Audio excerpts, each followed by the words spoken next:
আসিফ নজরুলের অতীত কেমন সেটা জানার আগে ভারতীয় গোয়েন্দা সংস্থা বাংলাদেশে কিভাবে তাদের অপতৎপরতা চালায় সেটা একটু বুঝে আসতে হবে। ভেঙে গেছে, এইভাবে মানুষ বিজয় উদযাপন করে।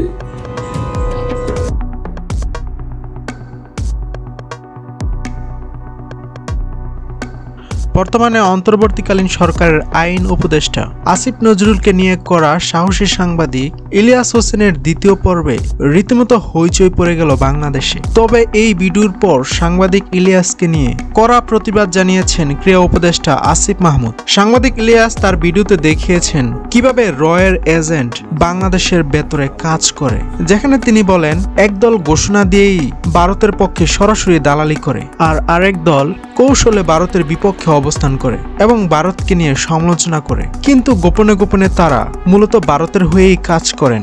আর এইসব গুপ্তচর খুবই ভয়ঙ্কর, এদেরকে খুব সহজেই ধরা যায় না। তাছাড়া জুলাইয়ের এই ছাত্র জনতার বিপ্লবে শুরু থেকেই শিক্ষার্থীদের পাশে থেকে গুরুত্বপূর্ণ ভূমিকা পালন করেছিলেন আসিফ নজরুল স্যার। তবে বিপ্লবের পর আসিফ নজরুল স্যারকে নিয়ে বিভিন্ন কর্মকাণ্ড এবং অতীতের অনেক কর্মকাণ্ড বিশ্লেষণ করে সাংবাদিক ইলিয়াস বোঝাতে চেয়েছেন আসিফ নজরুল স্যার মূলত ভারতের গুপ্তচর হয়েই কাজ করছেন। তবে আসিফ নজরুল স্যারকে রয়ের এজেন্ট বলায় কড়া প্রতিবাদ জানিয়েছেন বর্তমান অন্তর্বর্তীকালীন সরকারের ক্রীড়া উপদেষ্টা আসিফ মাহমুদ। তিনি তার ফেসবুক পোস্টে লিখেন, যাকে রয়ের এজেন্ট বলছেন, গত 2019 সাল থেকে আগ্রাসন বিরোধী লড়াইয়ে সুশীল সমাজ কিংবা শিক্ষকদের মধ্য থেকে তাকেই সবচেয়ে বেশি পাশে পেয়েছি আমরা। এনআরসি সিএনএ বিরোধী আন্দোলন, আবরার ফাহাদ হত্যার প্রতিবাদে আন্দোলন, আগ্রাসন বিরোধী কর্মসূচি থেকে যখন জেলে গেলাম সবসময়ই আসিফ স্যার আমাদের পাশে দাঁড়িয়েছে।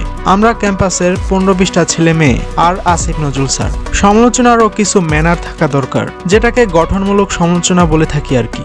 এসব বিষয়ে কিছু বলতে চাইনি, কিন্তু রয়ের এজেন্ট বলার পর আর চুপ থাকতে পারলাম না। অবশ্য আপনাদের কনস্পিরেসি থিওরিতে আমাদের আন্দোলনও রয়ের পরিচালিত ছিল, যে আন্দোলনে পরবর্তীতে ফ্যাসিস্ট হাসিনার পতন হলো। আমরা এবার একটু কনস্ট্রাকটিভ হই, না হলে এত ত্যাগের ফলে যে দেশ গড়ার স্বপ্ন আমরা দেখতেছি তা বলুণ্ঠিত হবে। এখন দেখা যাক আসিফ মাহমুদের এই প্রতিবাদে কি উত্তর দেন সাংবাদিক ইলিয়াস। ধন্যবাদ।